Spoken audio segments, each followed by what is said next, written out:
আজকে আমরা শিখবো নাউন দিয়ে যেভাবে 46টি ডিজাইনে পড়া যায় সেই সকল ডিজাইনগুলি নিয়ে আজকে আমরা আলোচনা করব। তো বন্ধুগণ, ইতিমধ্যে 1 থেকে 38 পর্যন্ত এদের নিয়ম কানুন দিয়ে আমরা ইতিমধ্যে 4টি ভিডিও লেকচার দিয়েছি। যারা এখনো দেখেন নাই তারা ভিডিওগুলো দেখুন, এবং আজকের ভিডিওটি হবে 39 থেকে 49 পর্যন্ত। এটি নিয়ে আজকে আমরা আলোচনা করব।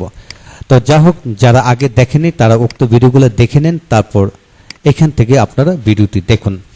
আজকের ভিডিওটি Khan method a complete book of written spoken English grammar এই বই থেকে নেওয়া হয়েছে। এই বইটি সম্পূর্ণ ভিডিও লেকচার আলোকে তৈরি করা হয়েছে। আমাদের ভিডিওগুলো দেখুন, ইনশাল্লাহ প্রতিটি ভিডিও আপনাদের কাজে আসবে। হ্যাঁ বন্ধুগণ, এখন আসুন 39 নম্বর নিয়মতে আমরা পড়ব কিভাবে। লক্ষ্য করুন।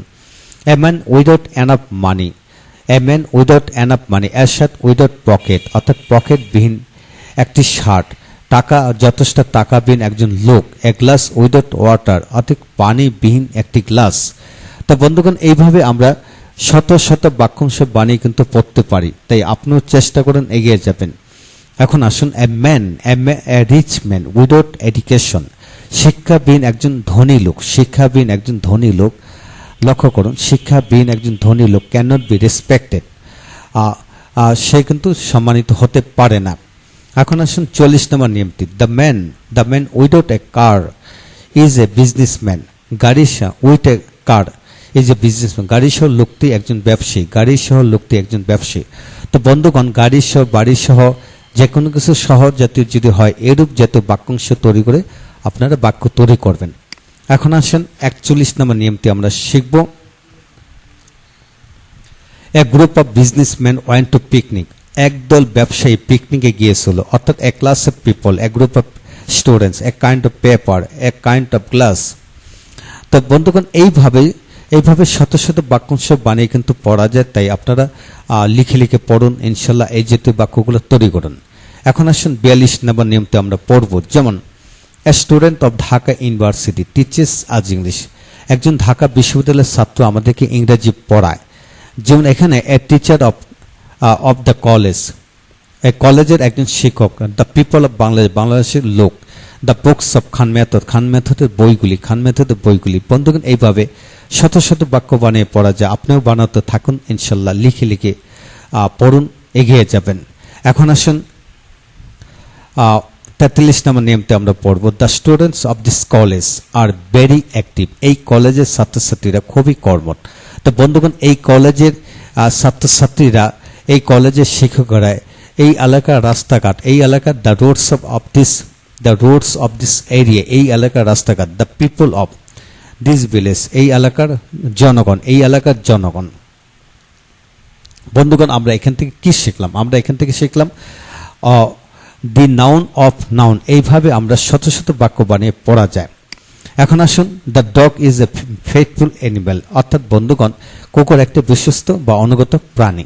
এখানে কাউ, ডগ, গট, ক্যাট, হ্যান, টাইগার এই জাতীয় নাম বসে আপনারা পড়তে পারবেন। এখন আসুন 45 নম্বর নিয়মটা আমরা পড়ব। The pen is very nice to look, কলমটি দেখতে সুন্দর। তো বন্ধুগণ, the pen, the book, the picture, water, oil, sugar, gold এই জাতীয় শব্দ দিয়ে আমরা বাক্য তৈরি করে পড়ুন। এখন আসুন mango is very tasty food, আম একটি মজাদার খাবার, অর্থাৎ যে কোনো ফলের নাম, ফুলের নাম, এটির নাম বসে বাক্য তৈরি করুন। এখন আসুন honesty is the best policy, সততা একটি সর্ব উৎকৃষ্ট পন্থা। তা বন্ধুগণ, অ্যাবস্ট্রাক্ট নাউন দিয়ে আপনারা এইভাবে বাক্য তৈরি করুন। যেমন honesty, education, happiness, time, self help is the best help, virtue, the laziness ইত্যাদি শব্দ দিয়ে আপনারা বাক্য তৈরি করে পড়ুন। এখন আসুন something is better then nothing, কোনো কিছু না থাকার চেয়ে কিছু থাকা অধিকতর উত্তম বা ভালো। এখানে সামথিং, এনিথিং, নাথিং, এভরিথিং এই সকল শব্দ দিয়ে বাক্য তৈরি করে পড়ুন, এবং এ লট অফ প্লাস অন্যান্য শব্দ দিয়ে এইভাবে বসিয়ে পড়ুন। তারপরে 49 আসুন, on of the students of this school loves me, এই স্কুলে একজন ছাত্র বা ছাত্রী আমাকে ভালোবাসে। তো বন্ধুগণ, এখানে খুব গুরুত্বপূর্ণ বিষয়, যেমন one of the students, two of the students, few of the students, some of the students, many of the students, most of the students, each of the students, all of the students, both of the students।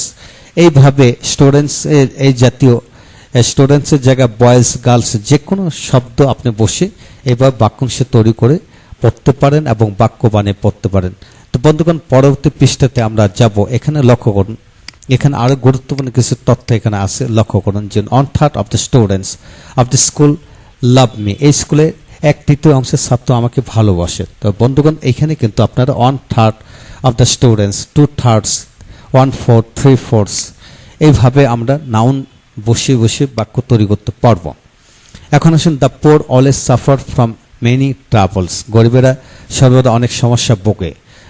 যেমন বন্ধুগণ কিভাবে পড়বেন, the plus adjective, অর্থাৎ the rich, the poor, the lazy, the active, অর্থাৎ adjective পরে দিয়ে বসালে পোরাল অর্থ প্রকাশিত হয় এবং এদেরকে দিয়ে বাক্য তৈরি করে পড়ুন। তারপর আসুন বর্ণনা number 2, walk in the morning is good for health, সকালবেলা হাঁটা স্বাস্থ্যের জন্য ভালো। To read newspaper, to give advice, to teach English, to be rich. তো বন্ধুগণ এইভাবে আমরা পড়তে পারবো যে টু গিভ অ্যাডভাইস মানে উপদেশ দেওয়া। তারপর 53 নম্বর বাক্যটি হলো walking in a morning is good for health, সকালবেলা হাঁটা স্বাস্থ্যের জন্য ভালো। Having a lot of money is really a lucky matter, অনেক টাকা থাকা সত্যি একটি ভাগ্যের ব্যাপার। হ্যাঁ, তো বন্ধুগণ আজকে ভিডিও থেকে আমরা শিখে নিলাম 53 পর্যন্ত। তো আমাদের কথা ছিল যে নাউন দিয়ে 46টি গঠনের বাক্য তৈরি করার কৌশলটা এখানে কিন্তু দেওয়া হলো। তাই যারা ভিডিওগুলো একে একে দেখুন, ইনশাল্লাহ প্রতিটি বিষয় আপনাদের ভালো লাগবে এবং যাদের বইটি দরকার তারা এই বইটি সংগ্রহ করে নিতে পারেন। ইনশাল্লাহ একা একে আপনারা পড়তে পারবেন, বিশ্বাস রাখুন। ভালো থাকুন, পরবর্তী ভিডিওগুলো একে একে দেখতে থাকুন। Thank you very much.